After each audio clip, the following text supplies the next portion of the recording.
Since 4.0 is basically the next patch, why don't I take the liberty of gushing about how cool she might be. So welcome to another video of me entertaining you to save my life. This video is gonna be a speculative video of Focalor's kit, style of play, and overall possible combat design. Now I'd like to preface that this video does not have any leaks, nor will I be talking about leaks. We'll simply be using known mobs, characters, events, and even phenomena, picking out traits and abilities, and creating our perfect copium-filled Hydro Archon God of Justice. We'll be sticking with the classic Archon trend of being more support-oriented than a straight-up damage dealer. And the best support aspect that I could think of for Hydro, based on the lore we know, is healing and survivability. Honestly, I could have just done this in my head, but making a video out of my Hydro-infused insanity is far more fun, and I want to hear you guys' thoughts on Focalor too. This video will have two main segments, one for Genshin itself and the other from the Honkai games, which will be on the timestamps below, so just pick and choose whichever, and let's get started.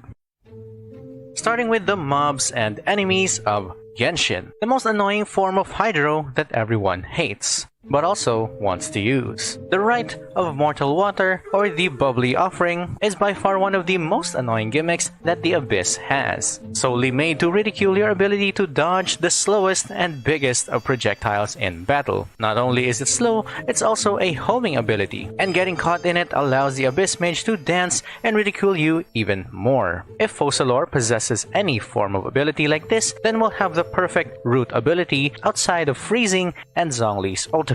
To avoid making freeze irrelevant or power crept, maybe allow the enemies to still attack within the bubble, similar to the Cryo root and the Mirror Maiden's root ability. Maybe let them take damage while in the bubble too, or allow other elemental reactions to be buffed in some way. This still follows the trend that Archons are more in line with supporting than straight up damaging. We haven't had another CC heavy type character since Venti, so maybe Focalor could be an alternative, and maybe open a different form of crowd control. Next are Hydro Infusions, which we can see from the Abyss Herald and the Serpent Knights. Maybe a Hydro-infused form similar to Child, or an area-affecting infusion like Chongyun's. The movements and animations will of course be up to Hoyo's prerogative. We can also maybe insert elemental-infused shielding too. An elemental shield, likely Hydro, that may offer reduced damage like St. Cho's Barrier, or create a form of health regen while taking damage like Shinobu's. But the more damage one takes, maybe the more healing they get when the shield breaks off until the duration ends. This is also similar to the Linebreaker Knight's ability to heal after hitting a shield,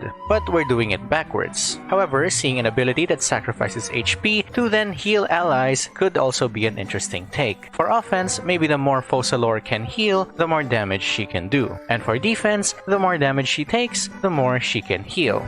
From the Fatui mobs, we have the Mirror Maidens and the Hydro Skirmishers. Focalor's form of healing could be a cleansing bubble that other characters can go to heal and maybe even cleanse themselves. Since the previous Hydro Archon could cleanse even the Abyss, then having a form of cleanse for a longer duration could be a great way to avoid those pesky elemental debuffs and especially the bleed. Imagine if you could negate Abyss Wolf bleeds and that Cryo domain's slow from freeze. Or maybe decrease the cooldown for skills if your character does indeed take that cleanse bubble, allowing characters like Child to take advantage of a decrease in skill cooldown. The skill cooldown wouldn't be as great as his C6 refresh, but it would be enough to improve his gameplay and flexibility as a C0 character. The Mirror Maiden's Refraction or Bailu's Invigoration status is something I could see Focalor having as well. If you didn't know, Refraction causes Mirror Maidens to enter polarized states, which makes them immune to interruption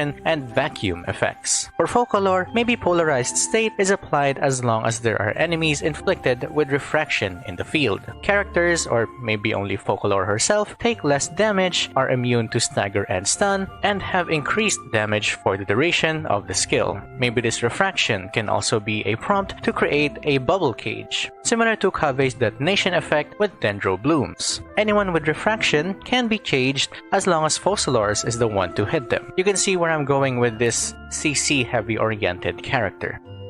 For the last segment of mobs, we'll go over polymorphing and transformation. Oceanids can take on humanoid forms. Seeing Furina and Nuvolette is a green light for characters that possibly transform. Granted, Zhongli is half dragon and Qilin, Focalor could actually be the first, maybe turning into an Oceanid as her ultimate, or have dragon-like limbs and stealing elements for a short time like the Vishaps could, maybe even create clones of herself like the Osile has multiple heads. Something like Imbibitor Lunae, but if Focalor dies in battle, she comes back in a different form, one for damage and one for sustain and defense, which means letting her fall in battle can give a better return of investment. Of course, it won't count as falling in battle, similar to Hu Tao and Shinobu C6, where they don't exactly die right away, but Focalors gets a full heal and a sort of buff state. Maybe she has a dragon ultimate form, but I won't cope that far. Other abilities like transforming attacks from the hypostasis could create different skill types. Press for one ability type and hold for another, but then maybe press and hold again for a different end elemental skill. One for more damage reduction or damage buff, and the other for instant damage or maybe a charged heal based on the damage taken. Summoning can also be a thing for Focalor. A summon like Mona's or Kokomi's that hits enemies and heals the character on the field, or creating multiple summons that do damage like Yae Miko's turrets. Maybe a banner like Goro or Dea that reduces damage or allows other characters to heal all of their hits. Lastly, slimes. I just hope the summon is a slime. Moving on, we have other Hydro characters. I've mentioned a few other characters already, but I'll go into other characters and details here. Starting with Barbara's elemental skill that heals per hit. Maybe Focalor could toggle between damage and healing, or toggling from shield to damage reduction. Reviving teammates could also be a thing, but you're not supposed to let characters die anyway, unless that's Focalor's gimmick. She could also probably be the Archon form of Xingqiu, but I highly doubt that considering we already have Yelan, not comparing them by the way. Focalor could straight up be a combination of both, a Hydro big damage turret with a damage reduction shield. Hopefully that's not the case because I already have both. Mona's gliding is debatable, but I wouldn't mind. What I do mind is her ultimate, which is the epitome of one-hit kills. Hopefully her kit isn't focused on one-hitting targets and more on consistent damage, unless her ultimate is set for healing instead of damage. One big heal after doing certain damage to enemies, similar to Eula's, which could work well with Mirror Maiden's refraction and polarized state. Reduced damage, more damage, and you keep hitting enemies until your ultimate pops off and heals the entire team. Ayato's water illusion would be interesting if this was her kit, creating clones and moving them around to do damage, moving in unison and copying Focalors' attacks and skills, with her ultimate destroying all clones and dealing AoE damage. For a supportive role, the clones could be for taunting and taking aggro from mobs, while of course dealing damage, which works well when defending something or someone from enemy attacks. And when a clone falls, the team gets a buff, a heal, a shield, or cleanse and immunity. This also makes her ultimate a bit simpler. One big clone explosion. Tartalia's stance changes is a mechanic or playstyle that I want to see more in the game, and maybe Hoyo can integrate that into Focalor as a switch from heal to damage stance, improving upon Tartalia's rarely used bow stance and giving Focalor a stance changing mechanic from support to DPS as a great transition depending on what type of build characters can make. Or maybe press to change stance and hold to simply heal or cleanse with some damage. And her ultimate also changes depending on her stance, either massive damage or massive team heal and maybe even a revive. Now let me get this out of my system. Furina is Sin Mal, and you can't change my mind. Sin Mal is officially in Genshin Impact. I've talked about wanting Sin Mal in Genshin in my Focalor video, and finally I can say that Sin Mal is in fact Focalor. Back to the video, Sin Mal to my understanding is quite similar to Seele. Basically, Sin Mal also has a stigmata, the chaotic timepiece, that formed inside her after being beaten up by her parents. Yeah, and it speaks to her like Veliona does to Seele, but it wasn't visible like normal stigma. She can't control her stigma and power too, so she's a bit unstable. Here's to seeing the unstable side of Furina in 4.0. Her power from GGZ revolve around time and clockwork aesthetics, along with perma-stunning and one-hitting you and making you do the entire run again. This fits well with Fontaine's currently declining clockwork power source. So time manipulation, like freezing enemies in place, or reducing cooldowns, or maybe creating heals based on how long you get hit or not get hit.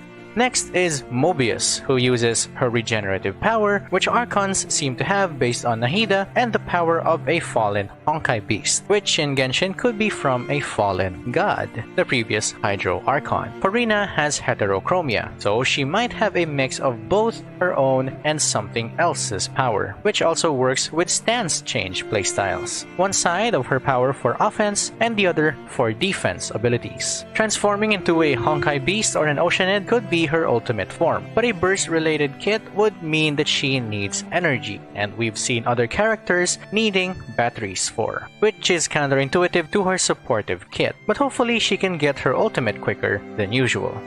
Something I want Focalor to have from Seele's kit is her quantum abilities. Teleport and morphing to different locations and creating different forms, manipulating quantum itself, or water, in Focalor's case, to her will. It would also be a great segue into astrology and the stars for Focalors' lore on Celestia and forbidden knowledge. And she might harbor forbidden knowledge similar to Seele and Sin Mal harboring stigma. As for quantum in general, we can maybe follow the different states of quantum shadows. A superposed normal state, a vulnerable collapse state, and the experimental-ish unknown state. Maybe Focalors or her summon could be tankier on one state and do more damage but less tanky on the other. And her ultimate creates a state mixed with both defense and offense, maybe even with some healing and cleanse. An infinitely regenerating Archon that doesn't die because she keeps healing whatever damage she takes. Janhar, this lovely character here, is the self-proclaimed Herrscher of the Sea, and who I first theorized to be the god of justice. Her abilities are basically the same as the summons I've mentioned before. The looks change to the more Cthulhu-esque summons instead of the happy birds and squirrels. Maybe it's an ominous-looking hand with a ton of eyes that do AoE damage at set intervals, or heal based on the damage they deal. Then Focalor's ultimate could unleash a wave of hydro that pushes and damages enemies. Like the sea swallows everything, Focalors' power consumes all. Next is puppets, which I think could be a big part of Focalors' kit. Considering how Fontaine is acting, everyone seems to be using everyone else for an ulterior motive. Maybe the story unfolds into Focalor controlling everything from the start, and even Arlecchino wasn't aware of it. Think of Yelan's skills, but more on controlling other units or manipulating the field, like how she actually does in her cinematics, and not just shoot a bunch of lasers. Tainari's bomb, which lets enemies attack each other, but maybe this time their HP gets drained as long as her skill is still active. Or maybe summon puppets that have their own AI and take enemy aggro. So maybe Focalors' kit revolves around this self-created team, and she can let the puppets do different things based on her elemental skills. Hold or press, the puppets could do different AoE attacks or do certain attacks that can't be staggered since they're all Hydro puppets. Imagine 3 or 4 puppets of Focalors along with your character and hitting enemies. What would be cooler and kind of OP is if the puppets could mimic the movements of other characters, like say Diluc's elemental skills, but it's Hydro, or Xiangling's and Ayaka's ultimate, but with less damage. So, there you go. I hope you guys enjoyed the mad ramblings that I can't seem to get out of my head. For the outro people, comment below, is Focalor gonna be an innocent brat or a complete psycho? Now, if you're curious of what Fontaine itself might have in store, then you should watch this next video here. I'm working on a bunch of other Fontaine-centered videos like Novelette, so stay tuned. Anyways, that's it from me. I'll see you guys in the next video, yeah? Like, comment if you enjoy, subscribe and hit the bell for more of my ramblings, and stay mad theorists. Bye!